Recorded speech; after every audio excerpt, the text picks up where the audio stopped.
El fantasma de la monja. Abro comillas. Cuando existieron personajes en esa época colonial inolvidable, cuando tenemos a la mano antiguos testimonios y se barajan nombres auténticos y acontecimientos, no puede decirse que se trata de un mito, una leyenda o una invención producto de las mentes de aquel siglo. Si acaso se adornan los hechos con giros literarios y sabrosos agregados para hacer más ameno un relato, que por diversas causas ya tomó patente de leyenda. Con respecto a los nombres que en este narrativo aparecen, tampoco se han cambiado nada, y si varían es porque en ese entonces se usaban de una manera diferentes nombres, apellidos y blasones. Durante muchos años, y según consta en las actas del muy antiguo convento de la Concepción, que hoy se localiza en la esquina de Santa María la Redonda y Belisario Domínguez, las monjas enclaustradas en tan lóbrega institución vinieron sufriendo la presencia de una blanca y espantable figura que, en su hábito de monja de esa orden, veían colgada de uno de los arbolitos de durazno que en ese tiempo existían. Cada vez que alguna de las novicias o profesas tenían que salir a alguna misión nocturna y cruzaban el patio y jardines de las celdas interiores, no resistían la tentación de mirarse en las cristalinas aguas de la fuente, que en el centro había, y entonces ocurría aquello. Tras ellas, balanceándose al soplo ligero de la brisa nocturna, veían a aquella novicia pendiente de una soga, con sus ojos salidos de las órbitas y con la lengua como un palmo fuera de los labios retorcidos y resecos, las manos juntas y sus pies con las puntas de las chinelas apuntando hacia abajo. Las monjas huían despavoridas clamando a Dios y a las superioras, y cuando llegaban ya la abadesa o la madre tornera, que era la más vieja y la más osada, ya aquella horrible visión se había esfumado. Así, noche a noche y monja tras monja, el fantasma de la novicia colgando del durazno fue motivo de espanto durante muchos años, y de nada valieron rezos, ni misas, ni duras penitencias, ni golpes de cilicio para que la visión macabra se alejara de la santa casa, llegando a decir en ese entonces que aún no se hablaba ni se estudiaban esas cosas, que todo era una visión colectiva, un caso típico de histerismo provocado por el obligado encierro de las religiosas. Mas una cruel verdad se ocultaba en la fantasmal aparición de aquella monja ahorcada, colgada del durazno, y se remontaba muchos años antes, pues debe tenerse en cuenta que el convento de la Concepción fue el primero en ser construido en la capital de la Nueva España, apenas 22 años después de consumada la conquista, y no debe confundirse convento de monjas mujeres con monasterio de monjes hombres, y por lo tanto el primero en recibir como novicias a hijas, familiares y conocidas de los conquistadores españoles fue este recinto. Vivían pues en ese entonces en la esquina que hoy serían las calles de Argentina y Guatemala,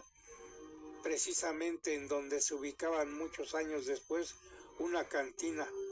los hermanos Ávila, que eran Daniel, Alfonso y Doña María, a la que por oscuros motivos se inscribió en la historia como Doña María de Alvarado. Pues bien, esta Doña María, que era bonita y de gran prestancia, se enamoró de un tal Arrutia, mestizo de humilde cuna y de incierto origen, quien, viendo el profundo enamoramiento que había provocado en Doña María, trató de convertirla en su esposa para así ganar mujer, fortuna y linaje. A tales amoríos se opusieron los hermanos Ávila, sobre todo el llamado Alonso de Ávila, quien, llamando una tarde al irrespetuoso y altanero mestizo, le prohibió que anduviese en amoríos con su hermana.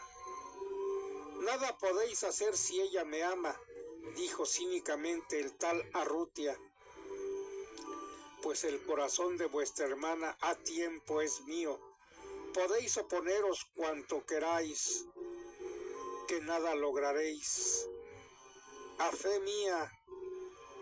que el amor de vuestra hermana me pertenece». Molesto, don Alonso de Ávila se fue a su casa de la esquina antes dicha, que siglos después se llamaría del Rolex o del Relox y Escalerillas respectivamente, y habló con su hermano Daniel, a quien le contó lo sucedido. Daniel pensó en matar en duelo al bellaco que se enfrentaba a ellos, pero don Alonso, pensando mejor las cosas, dijo que tal sujeto era un mestizo despreciable que no podía medirse a espada contra ninguno de los dos y que mejor sería que le dieran un escarmiento.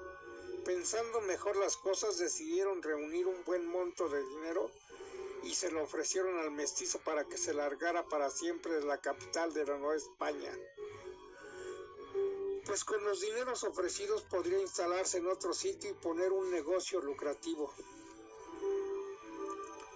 Cuéntase que el mestizo aceptó y, sin decir adiós a la mujer que había llegado a amarlo tan intensamente, se fue a Veracruz y de ahí a otros lugares, dejando transcurrir los meses y 2 años, tiempo durante el cual la desdichada doña María Alvarado sufría, padecía, lloraba y gemía como una sombra por la casa solariega de los hermanos Ávila, sus hermanos, según dice la historia. Finalmente, viendo tanto sufrir y llorar a la querida hermana, Daniel y Alonso decidieron convencer a doña María para que entrara de novicia a un convento. Escogieron al de la Concepción y, tras de reunir otra fuerte suma como dote, la fueron a enclaustrar, diciéndole que el mestizo, motivo de su amor y de sus cuitas, jamás regresaría a su lado, pues sabían de buena fuente que había muerto. Sin mucha voluntad, doña María entró como novicia al citado convento, en donde comenzó a llevar la triste vida claustral, aunque sin dejar de llorar su pena de amor, recordando al mestizo Arrutia entre rezos, ángelus y maitines. Por las noches, en la soledad tremenda de su celda, se olvidaba de su amor a Dios, de su fe y de todo, y solo pensaba en aquel mestizo que le había sorbido hasta los tuétanos y sembrado de deseos su corazón. Al fin, una noche, no pudiendo resistir más esta pasión, que era mucho más fuerte que su fe, que opacaba del todo a su religión, decidió matarse ante el silencio del amado, de cuyo regreso llegó a saber, pues el mestizo había vuelto a pedir más dinero a los hermanos Ávila. Cogió un cordón y lo trenzó con otro para hacerlo más fuerte. A pesar de que su cuerpo, a causa de la pasión y los ayunos, se había hecho frágil y pálido, se hincó ante el crucificado, a quien pidió perdón por no poder llegar a desposarse al profesar, y se fue a la huerta del convento y a la fuente. Ató la cuerda a una de las ramas del durazno y volvió a rezar, pidiendo perdón a Dios por lo que iban a hacer y al amado mestizo por abandonarlo en este mundo.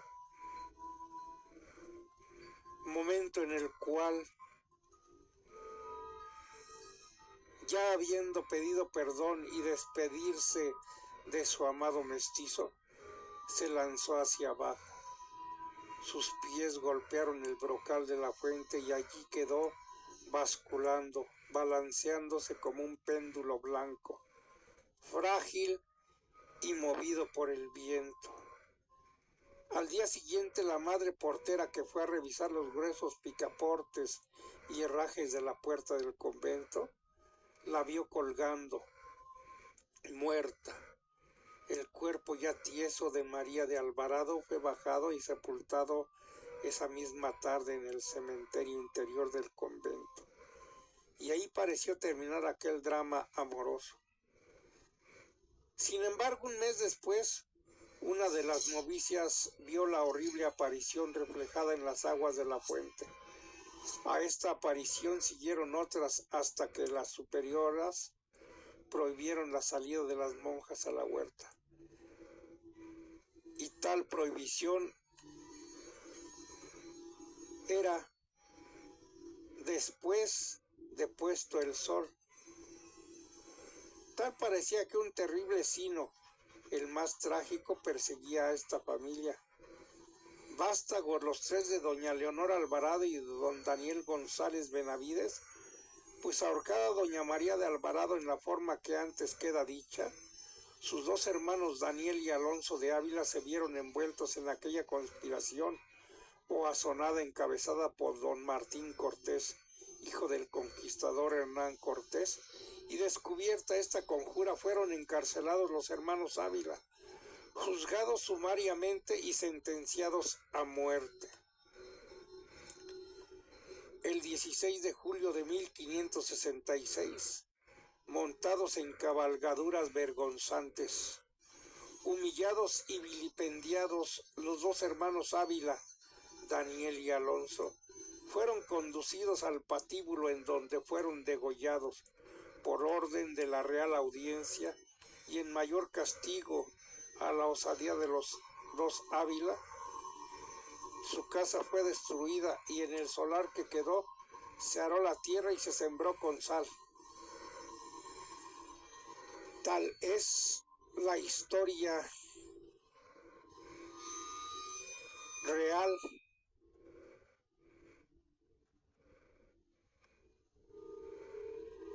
que devino en leyenda.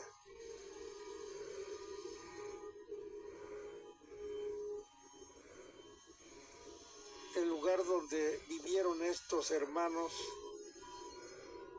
está en la esquina de la calle Argentina y calle Guatemala, en el centro de la Ciudad de México. Fin de la historia, cierro comillas, gracias por su preferencia, que ustedes la pasen excelente.